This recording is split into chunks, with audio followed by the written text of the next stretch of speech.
Hello everyone, have another wreath to show you, but let's start with how I'm going to get my wreath form. As you can see here, it's at one of the metal ones. If you remember at one time we did a clothespin wreath, and so reuse it, take the clothespins off. We've done a clothespin wreath if you've done one here in the library, and then I did a video earlier on. Take the clothespins off, use the same frame for this wreath. It's the 14-inch wreath that I had. And so I went out and bought what I found. I went to the stores looking for handkerchiefs. Well, I learned that nobody younger than me knows what a handkerchief is anymore. So you have to go looking for bandanas.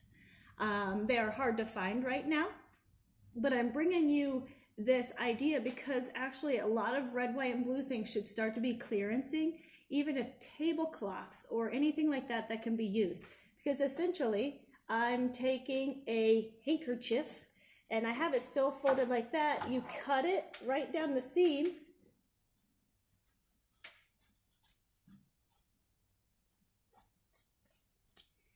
Like that. Of course you do. I did red, white, blue on one side.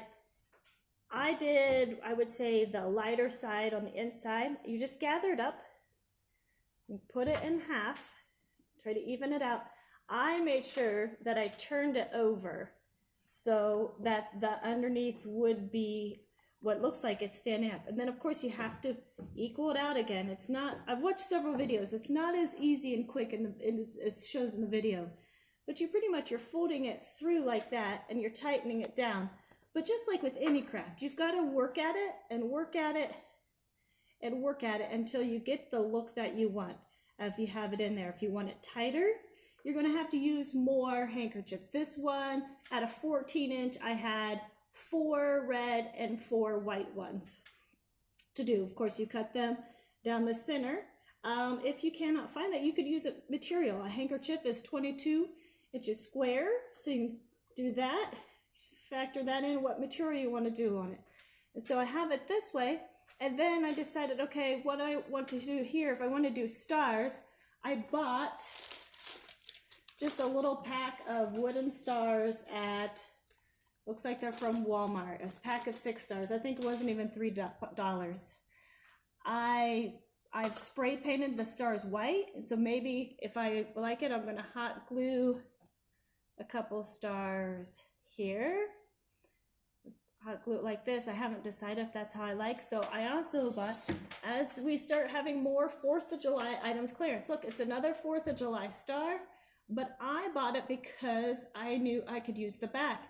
I've spray painted the back, and I'm thinking about maybe I'll put a really big star in the center as I go to hang it that way. So think about some, the Dollar Tree plaques, the things that are clearance now.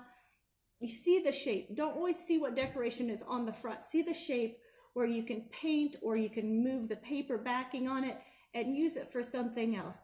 A lot of great things will go with red, white, and blue will go on sale. If you buy them now, make something like this where you're going to be able to use in the fall, for Memorial Day, Labor Day in the fall, anything like that. It's not hard to do. You can cut your handkerchiefs and then sit down on the couch and tie them on in the wreath while you're watching one of your favorite shows. But it's something fun and great. Hang it up on your door, and then you have a patriotic wreath that doesn't cost very much at all. So I hope you guys can try it. And if you do something different and fun in the middle for your decoration, let me know.